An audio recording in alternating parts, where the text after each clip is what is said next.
Yes, sir.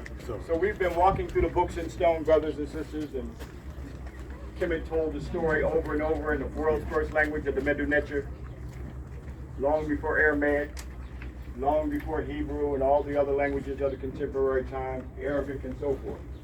And here you can see how they were frantically trying to do everything to destroy the images, the Neterus and the Nisus on the temple that you see, right here. Okay. And as the sister just mentioned, what happened here, look, you can see how they were just getting tired. Okay. Of just hacking and hacking and hacking. Right here we see again, it looks like Nefertari. Okay, and she's holding, look at the Ankh. Look how they chiseled out the oval that represents the womb. And then there, that's a symbol of the cross. Okay, even though the cross is the Amsu, an ancient African Kemetic symbol that means the spiritual resurrection, that the Romans distorted it into human sacrifice. Okay, it had nothing to do with any physical resurrection, but a spiritual resurrection. And then we see Nebhet and also Aset. The sister of Aset is not Nebhet.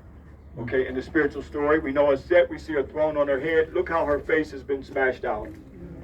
And then we see her Neterhej, divine husband, Asar, she's a Neterhemp, and that is Aset. In that Zep Tepes, we'll say it again, that here's the spiritual story of the divine couple, born in the spirit where they were both created simultaneously. Again, in the Kemetic spiritual story, they do not have misogyny or hatred towards the woman. She was created simultaneously with Asar in the Zep Tepe creation story. And here we see Asar sitting on the Ma'at, representing truth, justice, and righteousness that we see that even he, also representing salvation and resurrection, had to be on the throne of truth, justice, and righteousness, representing resurrection and salvation, right here on the books in stone. So we come back here to see this story. We have to understand that when I talked about the cane, the tree of knowledge of good and evil and all those things, and how some of these things have been passed down, I talked about the heifer. Didn't I talk about the heifer? Yeah, yes you did. Yes. Yeah, and the heifer is the what? The Hebrew word for what? Huh? No, what's the heifer for? What's the heifer with the Hebrew word for heifer? Snake goddess. Yeah. Sisters know her. Some sisters know her very well. You brought your girlfriend over and she took your man? Yeah. The heifer. The heifer. Oh, the heifer.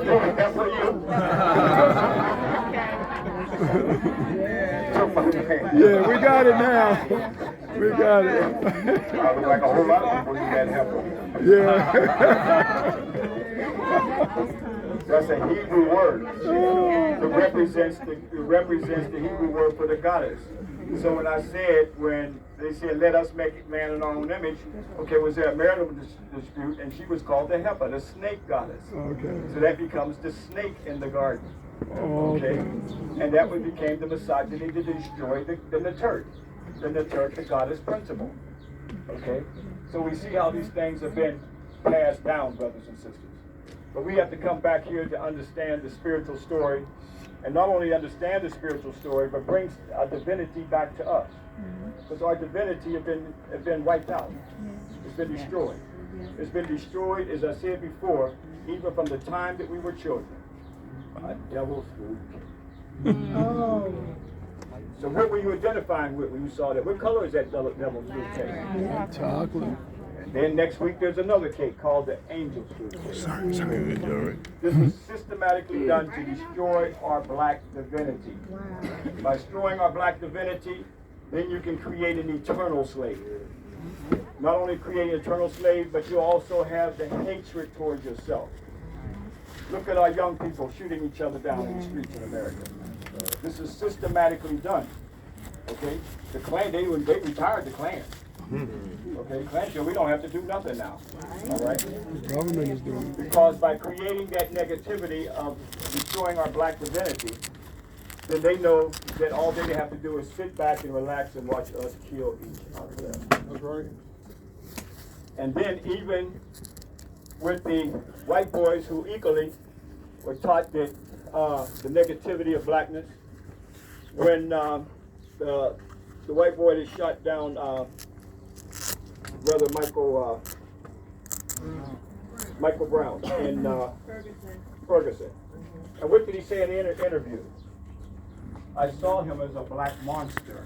A demon. That's what he said. I saw a demon in his eyes. Okay.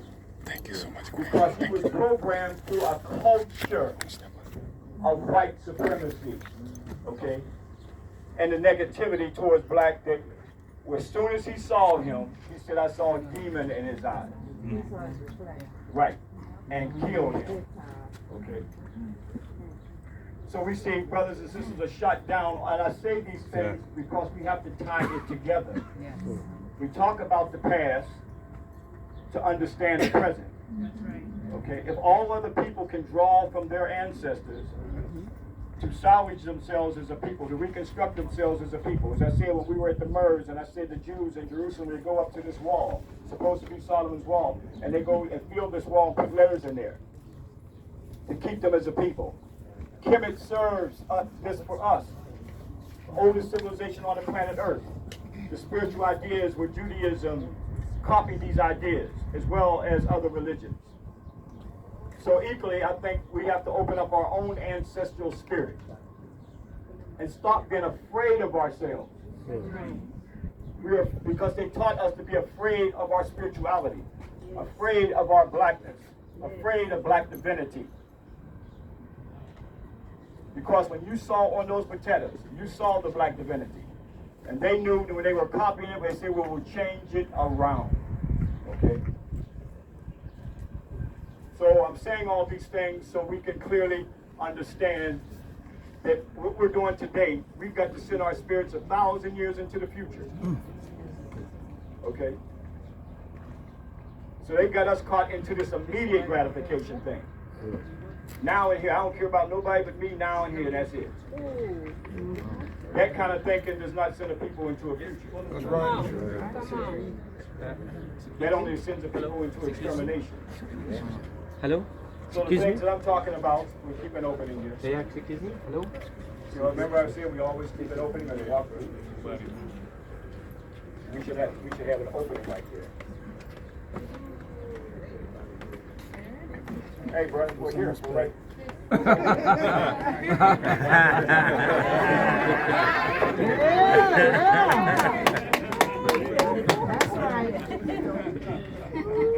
got the wrong boat. Yeah,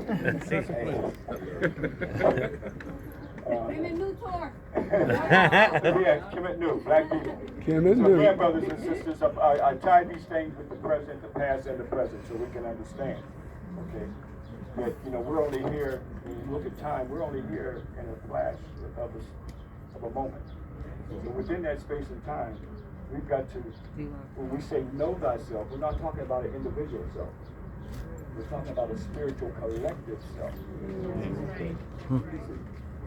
And taking the longest journey that you can take, and that's the journey into yourself.